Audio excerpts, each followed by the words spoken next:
Vikings fall to 1-3 after losing to the Cleveland Browns, final score 14-7. And we'll start with the opening drive, which was the epitome of perfection. Great job of getting to the outside with passes and edge runs. Great protection up front with our offensive line. A big first down by Justin Jefferson. Followed after that with a big play action pass for another big first down to Adam Thielen. I like the aggressiveness going for it on 4th and 1 deep in the red zone territory. We'll talk about being aggressive more in just a second with the handoff to C.J. Ham, a touchdown to Justin Jefferson. I mean, the script game plan was perfect. Then on defense, right after that, Everson Griffin, he had a red zone sack on 4th and 4, turnover on downs. After that, the offensive line fell apart. Couldn't protect their quarterback, couldn't protect their running backs. And as a team yesterday, the Vikings averaged 2.8 yards per carry. That's pathetic. And everything I'm about to say is not for the Zimmer stands, because I understand for certain people there's always an excuse for this guy. And the one consistent thing that I've heard of over the years is, well, everything else that goes wrong with the team, it's not the head coach's fault because the defense. Are you kidding me? The defense is so great.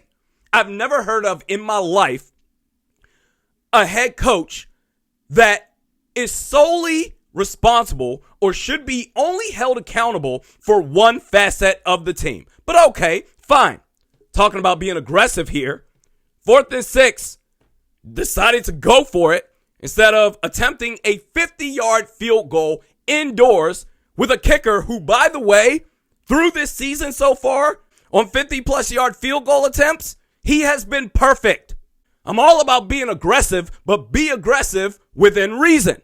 4th and long, you go after the hot girl after not having showered for 3+ days and act surprised when she holds her nose and turns away from you. That's a you problem, but that's okay because that's not on the defense, so it's not the responsibility of the head coach, right?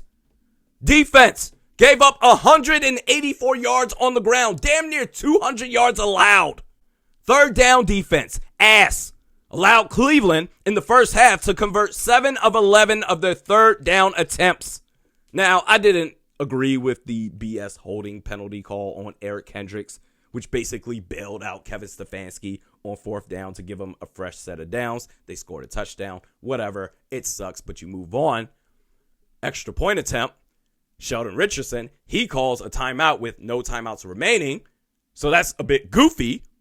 But, well, Mike Zimmer explained, Sheldon Richardson, he shouldn't have called that timeout. That resulted in a delay of game. He shouldn't have called that timeout, but he did it because there were too many men on the field. Sounds like the players weren't prepared to line up to go up against an extra point attempt. Really? But that's okay, because that's not on defense. That has nothing to do with this head coach, right? Okay, cool. They go for the 2-point conversion. They convert. They go up 8-7. Final possession for the Browns offense in the first half.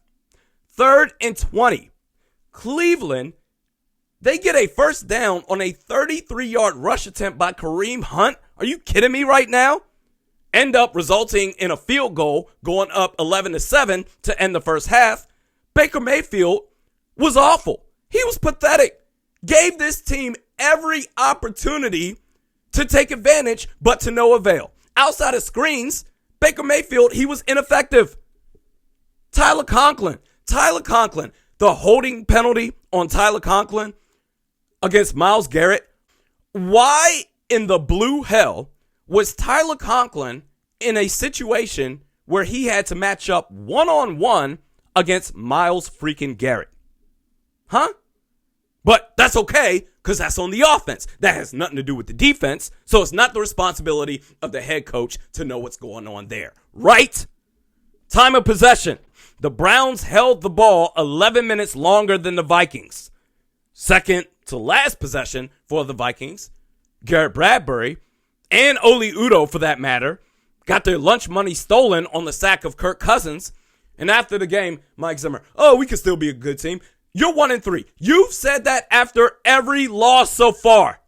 You're a fraud. I've said this since the end of the 2018 season. In big games against good teams, you have been a waste of time. How many offensive coordinators and quarterbacks have taken the heat for this dude?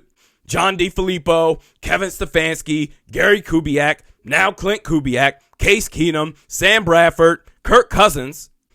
And yet, same situation as yesterday, your team was an embarrassment. You're 1-3 now. And here's what's going to happen. Next week, they're going to beat Detroit. And after that, it's, we're going to prove all the haters wrong. All the doubters, all the naysayers, everyone that was talking negatively about us. How dare they talk negatively about us and accurately point out how my defense is ass, how we started 1-3 after investing all of our eggs in the free agency basket for this defense. How dare they point that out? We're going to prove them wrong now. The only reason why he's gotten away, we're in year 8 now, 8 years. The only reason why he's gotten away with this fake tough guy shtick is because you're in Minnesota nice territory. You've got owners in Mark and Ziggy Wilf who are perfectly okay with being just an okay team. And that's what the Vikings have been under Mike Zimmer, an okay team. And they say that a Zimmer will save us. I'm not gonna stand here and wait. And they're watching us, watching us, watching us, watching us. You're a fraud. Next video is Wednesday. We'll see you then.